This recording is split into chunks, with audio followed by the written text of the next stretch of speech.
Hello दोस्तों, स्वागत है आप सबका आपके अपने चैनल जीवन अर्थ।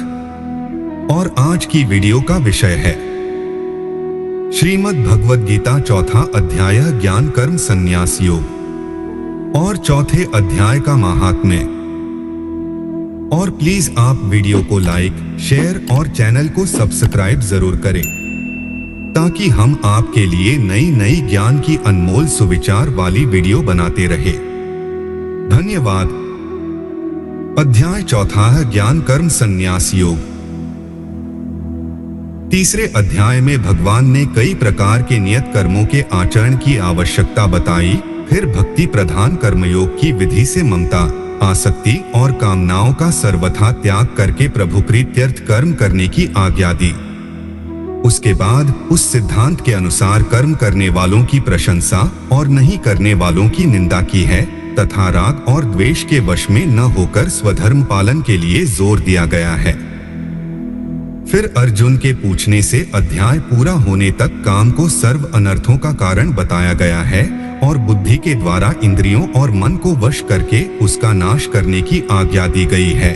लेकिन कर्मयोग का महत्व बड़ा गहन है, इसलिए भगवान फिर से उसके विषय में कई बातें अब बताते हैं। उसका आरंभ करते हुए पहले 3 श्लोकों में उस कर्मयोग की परंपरा बताकर उसकी महिमा सिद्ध करके प्रशंसा करते हैं। अथ चतुर्थोऽध्यायः। श्री भगवान उवाच इमं विवस्वते योगं प्रोक्तवानहमव्ययम् विवस्वान्मन्वे प्राह मनुरिक्ष वाक्वे ब्रवीत। श्री भगवान बोले, मैंने इन अविनाशी योग को सूर्य से कहा था। सूर्य ने अपने पुत्र वैवस्वत मनु से कहा और मनु ने अपने पुत्र राजा इक्ष्वाकु से कहा। एवं परंपरा प्राप्त मिमा राजर्षयो विदुः सकाले ने महता योगो नष्टः परंतप। हे परंतप अर्जुन, इस प्रकार परंपरा से प्राप्त इस योग को राजर्षियों ने जाना, किंतु उसके बाद वह योग बहुत काल से इस पृथ्वी लोक में लुप्तप्राय हो गया। स एवाय मया तेद्य योगः प्रोक्तः पुरातनः भक्तोसी में सखा चेति रहस्य हेतुत्तमम्। तू मेरा भक्त और प्रिय सखा है, इसलिए यह पुरातन योग आज मैंने तुझे कहा है, क्योंकि यह बड़ा ही उत्तम रहस्य है, अर्थात गुप्त रखने योग्य विषय है। अर्जुन उवाच अपरं भवतो जन्म परं जन्म विवस्वतः कथमेतद्विजानीया त्वमादौ प्रोक्तवानिति। अर्जुन बोले, आपका जन्म तो अर्वाचीन अभी हाल ही का है और सूर्य का जन्म बहुत पुराना है, अर्थात कल्प के आदि में हो चुका था। तब मैं इस बात को कैसे समझूं कि आप ही ने कल्प के आदि में यह योग कहा था। श्री भगवान उवाच बहुनी में व्यतीतानि जन्मानि तव चार्जुन तान्ये वेद सर्वाणि न त्वं वेत्थ परंतप। श्री भगवान बोले, हे परंतप अर्जुन, मेरे और तेरे बहुत से जन्म हो चुके हैं, उन सबको तू नहीं जानता, किंतु मैं जानता हूं। अजोपि सन्नव्ययात्मा भूतानामीश्वरोपि सन् प्रकृतिं स्वामधिष्ठाय संभवाम्यात्ममाया। मैं अजन्मा और अविनाशी स्वरूप होते हुए भी तथा समस्त प्राणियों का ईश्वर होते हुए भी अपनी प्रकृति को अधीन करके अपनी योग माया से प्रकट होता हूं। यदा यदा ही धर्मस्य ग्लानिर्भवति भारत अभ्युत्थानमधर्मस्य तदात्मानं सृजाम्यहम्। हे भारत, जब जब धर्म की हानि और अधर्म की वृद्धि होती है, तब तब ही मैं अपने रूप को रचता हूं, अर्थात साकार रूप से लोगों जीवन अर्थ के सम्मुख प्रकट होता हूं। परित्राणाय साधूना विनाशाय च दुष्कृता धर्म संस्थापनार्थाय संभवामि युगे युगे। साधु पुरुषों का उद्धार करने के लिए, पाप कर्म करने वालों का विनाश करने के लिए और धर्म की अच्छी तरह से स्थापना करने के लिए मैं युग युग में प्रकट हुआ करता हूं। जन्म कर्म च मे दिव्यमेवं यो वेत्ति तत्वतः त्यक्त्वा देह पुनर्जन्म नैति मामेति सोर्जुन। हे अर्जुन, मेरे जन्म और कर्म दिव्य अर्थात निर्मल और अलौकिक हैं। इस प्रकार जो मनुष्य तत्व से जान लेता है वह शरीर को त्याग कर फिर जन्म को प्राप्त नहीं होता, किंतु मुझे ही प्राप्त होता है। वीतराग भय क्रोधा मनमया मामुपाश्रिता है, बहवो ज्ञानत सा पूता मत भाव मांगता है। पहले भी जिनके राग भय और क्रोध सर्वथा नष्ट हो गए थे और जो मुझ में अनन्य प्रेम पूर्वक स्थिर रहते थे, ऐसे मेरे आश्रित रहने वाले बहुत से भक्त उपर्युक्त ज्ञान रूप तप से पवित्र होकर मेरे स्वरूप को प्राप्त हो चुके हैं। ये यथा मा प्रपद्यन्ते तांस्तथैव भजामि हैं। मम वर्तमानुवर्तन्ते मनुष्याः पार्थ सर्वशः। हे अर्जुन, जो भक्त मुझे जिस प्रकार भजते हैं मैं भी उनको उसी प्रकार भजता हूँ, क्योंकि सभी मनुष्य सब प्रकार से मेरे ही मार्ग का अनुसरण करते हैं। कांक्षन्तः कर्मणा सिद्धि यजन्त एह देवता है, क्षिप्र ही मानुषे लोके सिद्धिर्भवति कर्मजा। इस मनुष्य लोक में कर्मों के फल को चाहने वाले लोग देवताओं का पूजन किया करते हैं, क्योंकि उनको कर्मों से उत्पन्न होने वाली सिद्धि शीघ्र मिल जाती है। चातुर्वर्ण मया सृष्ट गुणकर्म विभागशः, तस्य कर्तारमपि मा विद्धय कर्तारं व्ययम्। ब्राह्मण, क्षत्रिय, वैश्य और शूद्र इन 4 वर्णों का समूह गुण और कर्मों के विभाग पूर्वक मेरे द्वारा रचा गया है। इस प्रकार उस सृष्टि रचनादि कर्म का कर्ता होने पर भी मुझ अविनाशी परमेश्वर को तू वास्तव में अकर्ता ही जान। न मा कर्माणि लिम्पन्ति न मे कर्मफले स्पृहा, इति मा योगी जानाति कर्मभिर्न स बध्यते। कर्मों के फल में मेरी स्पृहा नहीं है, इसलिए मुझे कर्म लिप्त नहीं करते। इस प्रकार जो मुझे तत्व से जान लेता है वह भी कर्मों से नहीं बंधता। एवं ज्ञात्वा कृतं कर्म पूर्वैरपि मुमुक्षुभिः, कुरुकर्मैव तस्मात् त्वं पूर्वैः पूर्वतरं कृतम्। पूर्व काल में मुमुक्षुओं ने भी इस प्रकार जानकर ही कर्म किए हैं, इसलिए तू भी पूर्वजों द्वारा सदा से किए जाने वाले कर्मों को ही कर। किं कर्म किम कर्मेति कव्योप्यत्र मोहिता है, तत्ते कर्म प्रवक्ष्यामि यज् ज्ञात्वा मोक्ष से शुभात्। कर्म क्या है और अकर्म क्या है, इस प्रकार इसका निर्णय करने में बुद्धिमान पुरुष भी मोहित हो जाते हैं। इसलिए वह कर्म तत्व मैं तुझे भली भांति समझाकर कहूंगा, जिसे जानकर तू अशुभ से अर्थात कर्म बंधन से मुक्त हो जाएगा। कर्मणो ह्यपि बोद्धव्यं बोद्धव्यं य विकर्मण है, अकर्मणश्च बोद्धव्यं गहना कर्मणो गति है। कर्म का स्वरूप भी जानना चाहिए और अकर्म का स्वरूप भी जानना चाहिए तथा विकर्म का स्वरूप भी जानना चाहिए, क्योंकि कर्म की गति गहन है। कर्मण्य कर्म यह पश्येत कर्मणि च कर्म यह, स बुद्धिमान मनुष्येषु स युक्तः कृत्स्न कर्म कृत। जो मनुष्य कर्म में अकर्म देखता और जो अकर्म में कर्म देखता है वह मनुष्य में बुद्धिमान है और वह योगी समस्त कर्मों को करने वाला है। यस्य सर्वे समारंभाः काम संकल्प वर्जिता है, ज्ञानाग्निदग्ध कर्माण तमाहुः पंडितम बुधा है।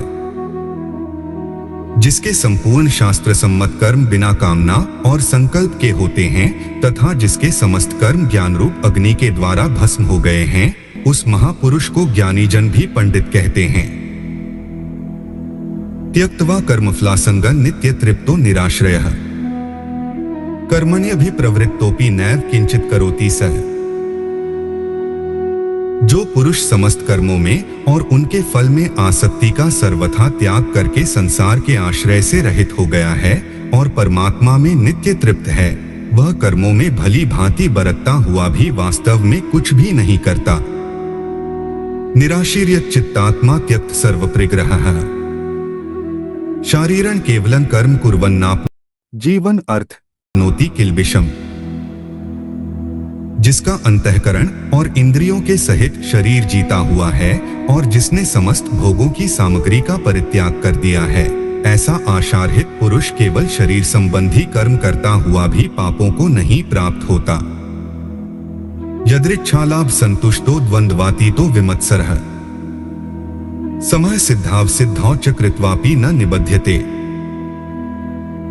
जो बिना इच्छा के अपने आप प्राप्त हुए पदार्थ में सदा संतुष्ट रहता है, जिसमें ईर्ष्या का सर्वथा अभाव हो गया है, जो हर्ष शोक आदि द्वंद्वों में सर्वथा अतीत हो गया है, ऐसा सिद्धि और असिद्धि में सम रहने वाला कर्मयोगी कर्म करता हुआ भी उनसे नहीं बंधता। गतसंगस्य मुक्तस्य ज्ञानावस्थित चेतसः यज्ञायाचरतः कर्म समग्रं प्रविलीयते। जिसकी आसक्ति सर्वथा नष्ट हो गई है, जो देहाभिमान और ममता रहित हो गया है, जिसका चित्त निरंतर परमात्मा के ज्ञान में स्थित रहता है, ऐसा केवल यज्ञ संपादन के लिए कर्म करने वाले मनुष्य के संपूर्ण कर्म भली भांति विलीन हो जाते हैं। ब्रह्मार्पण ब्रह्मा हविर्ब्रह्माग्नो ब्रह्मणाहुतम् ब्रह्मैव तेन गंतव्यं ब्रह्म कर्मस्माधिना। जिस यज्ञ में अर्पण अर्थात श्रुवा आदि भी ब्रह्मा है और हवन किए जाने योग्य द्रव्य भी ब्रह्मा है, तथा ब्रह्मरूप कर्ता के द्वारा ब्रह्मरूप अग्नि में आहुति देना रूप क्रिया भी ब्रह्मा है, उस ब्रह्म कर्म में स्थित रहने वाले योगी द्वारा प्राप्त किए जाने वाले योग्य फल भी ब्रह्मा ही है।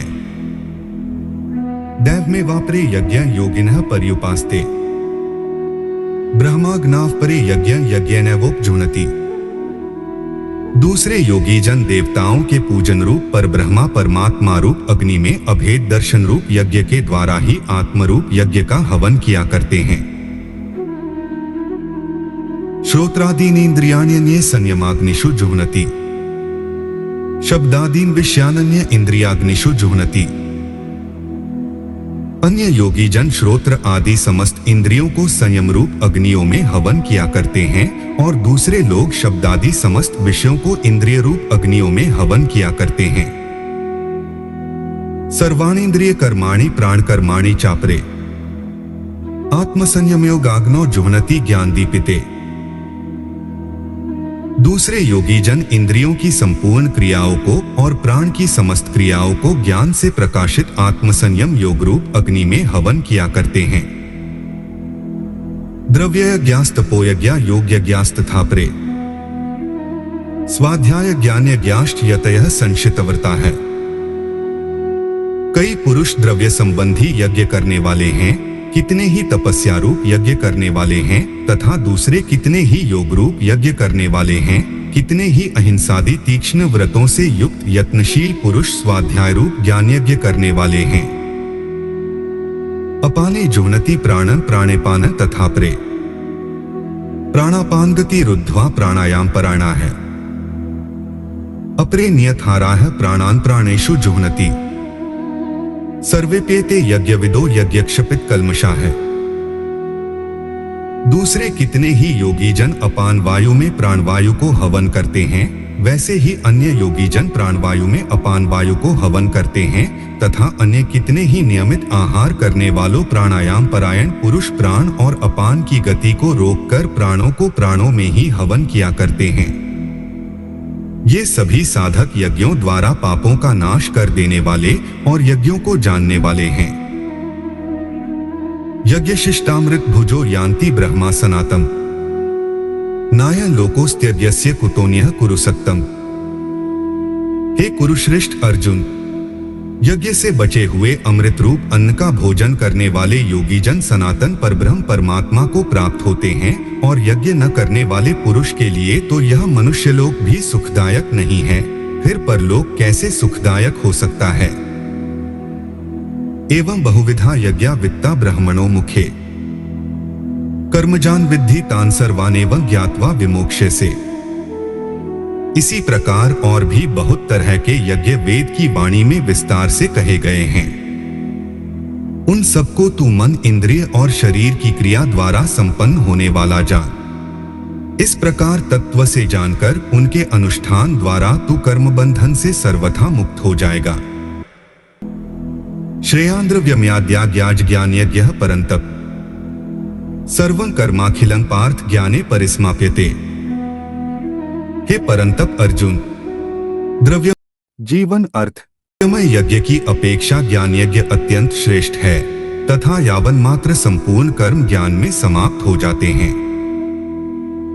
तद्विद्धि प्रणिपातेन परिप्रश्नेन सेव्या उपदेक्ष्यन्ति ते ज्ञान ज्ञानिनस्तत्वदर्शिनः।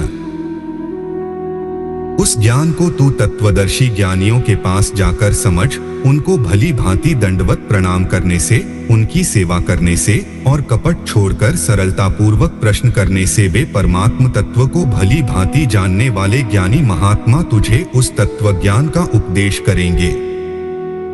यज्ञात्वा न पुनर्मोहमेवं यास्यसि पांडव येन भूतान्यशेषेन द्रक्ष्यस्यात्मन्यथो मयि।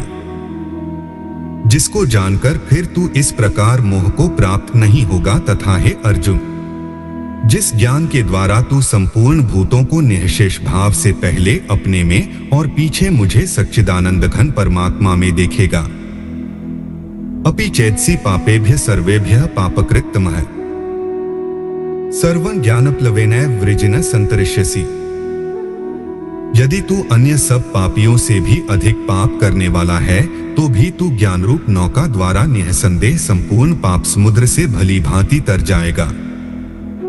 यथैधांसि समिद्धोऽग्निर्भस्मसात् कुरुतेऽर्जुन ज्ञानाग्निः सर्वकर्माणि भस्मसात् कुरुते तथा। क्योंकि हे अर्जुन, जैसे प्रज्वलित अग्नि ईंधनों को भस्ममय कर देती है, वैसे ही ज्ञान रूप अग्नि संपूर्ण कर्मों को भस्ममय कर देती है। न ही ज्ञानेन सदृशं पवित्र में विद्यते तत्स्वयं योग संसिद्ध कालेनात्मनि विन्दति। इस संसार में ज्ञान के समान पवित्र करने वाला निःसंदेह कुछ भी नहीं है। उस ज्ञान को कितने ही काल से कर्मयोग के द्वारा शुद्धांतःकरण हुआ मनुष्य अपने आप ही आत्मा में पा लेता है। श्रद्धावान् लभते ज्ञान तत्परः संयतेन्द्रियः ज्ञान लब्ध्वा परां शांतिं चिरेणाधिगच्छति। जितेंद्रिय साधन प्रायण और श्रद्धावान मनुष्य ज्ञान को प्राप्त होता है तथा ज्ञान को प्राप्त होकर वह बिना विलंब के तत्काल ही भगवत प्राप्ति रूप परम शांति को प्राप्त हो जाता है। अज्ञश्चा श्रद्धानश्च संशयात्मा विनश्यति नाय लोकोस्ति न परो न सुखं संशयात्मनः। विवेकहीन और श्रद्धारहित संशयुक्त मनुष्य परमार्थ से अवश्य भ्रष्ट हो जाता है। ऐसे संशयुक्त मनुष्य के लिए न यह लोक है, न परलोक है और न सुख ही है। योग संन्यस्त कर्माण ज्ञान संचिन्न संशयम आत्मवंत न कर्माणि निबध्नन्ति धनंजय। हे धनंजय, जिसने कर्मयोग की विधि से समस्त कर्मों को परमात्मा में अर्पण कर दिया है और जिसने विवेक द्वारा समस्त संशयों का नाश कर दिया है, ऐसे वश में किए हुए अंतःकरण वाले पुरुष को कर्म नहीं बांधते। तस्माद् ज्ञान संभूतं हृत्स्थं ज्ञानासीनात्मनः छित्त्वेन संशय योगमातिष्ठोत्तिष्ठ भारत। इसलिए हे भरतवंशी अर्जुन, तू हृदय में स्थित इस अज्ञान जनित अपने संशय का विवेक ज्ञान रूप तलवार द्वारा छेदन करके समत्वरूप कर्मयोग में स्थित हो जा और युद्ध के लिए खड़ा हो जा। चौथे अध्याय का महात्म्य। श्री भगवान कहते हैं, प्रिय, अब मैं चौथे अध्याय का महात्म्य बतलाता हूं, सुनो। भागीरथी के तट पर वाराणसी बनारस नाम की एक पुरी है। वहां विश्वनाथ जी के मंदिर में भरत नाम के एक योगनिष्ठ महात्मा रहते थे, जो प्रतिदिन आत्मचिंतन में तत्पर हो आदर पूर्वक गीता के चतुर्थ अध्याय का पाठ किया करते थे। उसके अभ्यास से उनका अंतःकरण निर्मल हो गया था। वे शीतोष्ण आदि द्वंद्वों से कभी व्यथित नहीं होते थे। एक समय की बात है, वे तपोधन नगर की सीमा में स्थित देवताओं का दर्शन करने की इच्छा से भ्रमण करते हुए नगर से बाहर निकल गए। वहां बेर के 2 वृक्ष थे। उन्हीं की जड़ में वे विश्राम करने लगे। एक वृक्ष की जड़ में उन्होंने अपना मस्तक रखा था और दूसरे वृक्ष के मूल में उनका पैर टिका हुआ था। थोड़ी देर बाद जब वे तपस्वी चले गए, तब बेर के वे दोनों वृक्ष 5-6 दिनों के भीतर ही सूख गए। उनमें पत्ते और डालियां भी नहीं रह गईं। तत्पश्चात वे दोनों वृक्ष कहीं ब्राह्मण के पवित्र गृह में 2 कन्याओं के रूप में उत्पन्न हुए। जीवन अर्थ। वे दोनों कन्याएं जब बढ़कर 7 वर्ष की हो गईं, तब एक दिन उन्होंने दूर देशों से घूमकर आते हुए भरत मुनि को देखा। उन्हें देखते ही वे दोनों उनके चरणों में पड़ गई और मीठी वाणी में बोली, मुने, आपकी ही कृपा से हम दोनों का उद्धार हुआ है। हमने बेर की योनि त्याग कर मानव शरीर प्राप्त किया है। उनके इस प्रकार कहने पर मुनि को बड़ा विस्मय हुआ। उन्होंने पूछा, पुत्रियों, मैंने कब और किस साधन से तुम्हें मुक्त किया था? साथ ही यह भी बताओ कि तुम्हारे बेर होने के क्या कारण था, क्योंकि इस विषय में मुझे कुछ भी ज्ञान नहीं है। तब वे कन्याएं पहले उन्हें अपने बेर हो जाने का कारण बतलाती हुई बोली, मुने, गोदावरी नदी के तट पर छिन्नपाप नाम का एक उत्तम तीर्थ है जो मनुष्यों को पुण्य प्रदान करने वाला है। वह पावनता की चरम सीमा पर पहुंचा हुआ है। उस तीर्थ में सत्यत्पा नामक एक तपस्वी बड़ी कठोर तपस्या कर रहे थे। वे ग्रीष्म ऋतु में प्रज्वलित अग्नियों के बीच में बैठते थे। वर्षा काल में जल की धाराओं से उनके मस्तक के बाल सदा भीगे ही रहते थे तथा जाड़े के समय में जल में निवास करने के कारण उनके शरीर में हमेशा रोंगटे खड़े रहते थे। वे बाहर भीतर से सदा शुद्ध रहते, समय पर तपस्या करते तथा मन और इंद्रियों को संयम में रखते हुए परम शांति प्राप्त करके आत्मा में ही रमण करते थे। वे अपनी विद्वत्ता के द्वारा जैसा व्याख्यान करते थे, उसे सुनने के लिए साक्षात ब्रह्मा जी भी प्रतिदिन उनके पास उपस्थित होते और प्रश्न करते थे।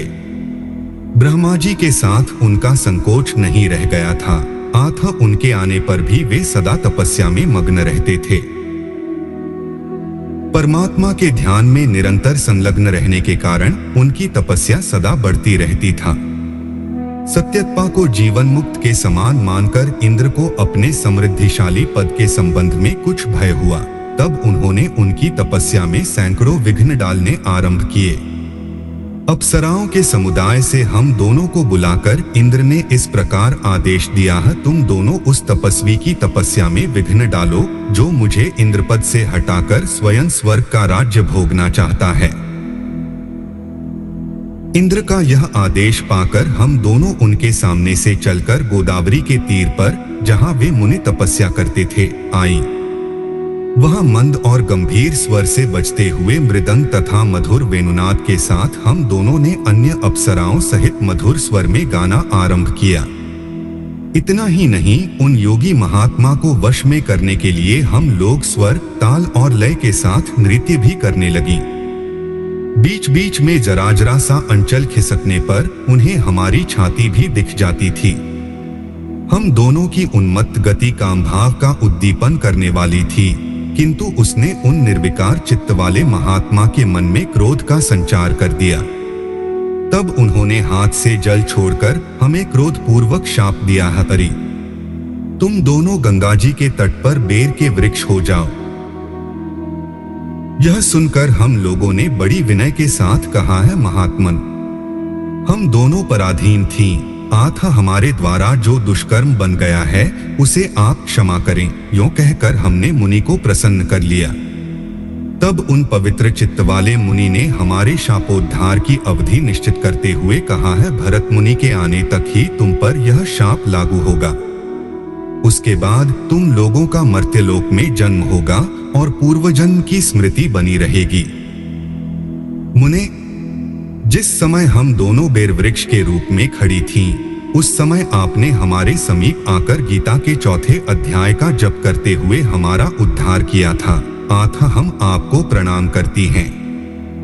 आपने केवल शाप ही से नहीं, इस भयानक संसार से भी गीता के 4th अध्याय के पाठ द्वारा हमें मुक्त कर दिया। श्री भगवान कहते हैं, उन दोनों के इस प्रकार कहने पर मुनि बहुत ही प्रसन्न हुए और उनसे पूजित हो विदा लेकर जैसे आए थे वैसे ही चले गए तथा वे कन्याएं भी बड़े आदर के साथ प्रतिदिन गीता के 4th अध्याय का पाठ करने लगी, जिससे उनका उद्धार हो गया। तत्सदिति श्रीमद्भगवद्गीतासु उपनिषत्सु ब्रह्म विद्याया योगशास्त्रे श्री कृष्णार्जुन संवादे ज्ञान कर्म संन्यास योगो नाम चतुर्थोध्याय। इस प्रकार उपनिषद, ब्रह्म विद्या तथा योग शास्त्र रूप श्रीमद् भगवद गीता के श्री कृष्ण अर्जुन संवाद में ज्ञान कर्म संन्यास योग नामक चौथा अध्याय संपूर्ण हुआ। दोस्तों, वीडियो को लाइक, शेयर और चैनल को सब्सक्राइब जरूर करें। मिलते हैं जीवन अर्थ की नई वीडियो के साथ। धन्यवाद। जीवन अर्थ आपको विश्व स्तर से संग्रहित ज्ञान की अनमोल सुविचार जानकारी हिंदी में प्रदान करता है। इन सुविचारों से हम इंसान में सोचने के नजरिए और जीवन जीने के ढंग में सुधार लाने का प्रयास कर रहे हैं। महत्वपूर्ण, हमारे वीडियो उपयोगी जानकारी प्रदान कराते हैं। ये सलाह का विकल्प नहीं है। किसी भी परिस्थिति में निर्णय लेते समय हमेशा कृपया अपने विवेक से काम लेना चाहिए। धन्यवाद।